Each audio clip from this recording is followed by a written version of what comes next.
भोरचे माजी नगराध्यक्ष विठ्ठलजी शिंदे हे ह्यापूर्वी सुद्धा भोरचे नगराध्यक्ष राहिले आहेत आणि ह्या वेळच्या निवडणुकीमध्ये ते इच्छुक उमेदवार आहेत. आपण त्यांच्याकडनं जाणून घेऊया काय त्यांच्या शहरातल्या नवीन कल्पना आहेत, शहराविषयी नवीन कल्पना आहेत.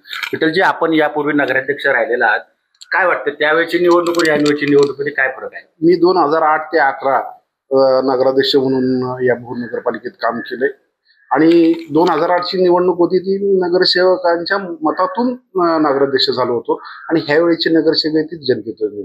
आणि तसं पाहिलं तर विकासाच्या दृष्टीने बोलायचं झालं तर तसं भोर शहरात काहीच बदल झालेला नाही. मी ज्यावेळेस माझं पद सोडलं 2011ला, त्याच्यानंतर जसं भोर आहे तसंच जवळपास आहे. फार जे रोडची कामं दिसत आहेत तर ही लाली पावडर लावल्याचं काम केलेलं आहे, कारण त्या प्लॅनिंग नाही त्याला प्रॉपर.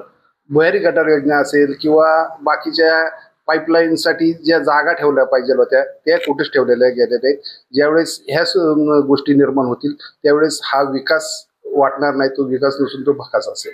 आणि दुसरी गोष्ट, गटर मीटर वॉटर ह्या मूलभूत गरजा आहेत आणि ह्या नगरपालिकेने देणं कर्तव्य आहे, कारण आपण जनतेकडून टॅक्स रुपाने पैसे गोळा करत असतो आणि हे पैसे गोळा करत असतो तर ह्या गोष्टी आपण दिल्याच पाहिजेत.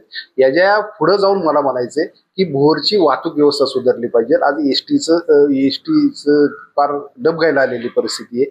तर PMPL जर चालू झाली तर लोकांना येणे जाण्यासाठी चांगलं होईल आणि युवकांच्या हाताला काहीतरी काम मिळायला पाहिजे.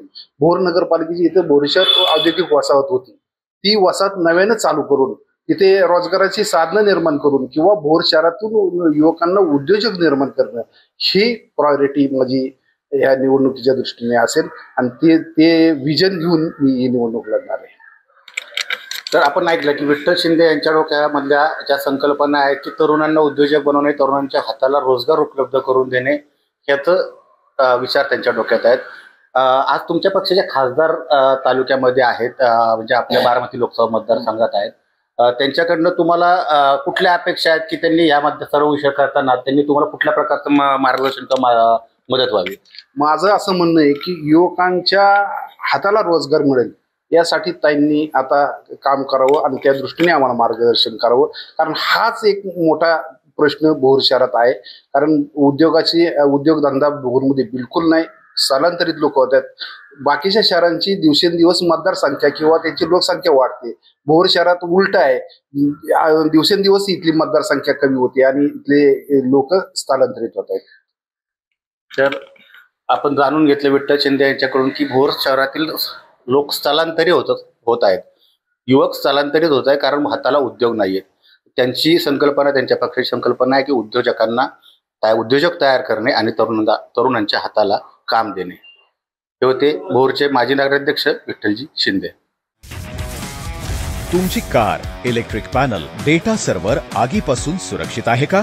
नाही? मग आजच बसवा F protect temperature activated fire suppression device.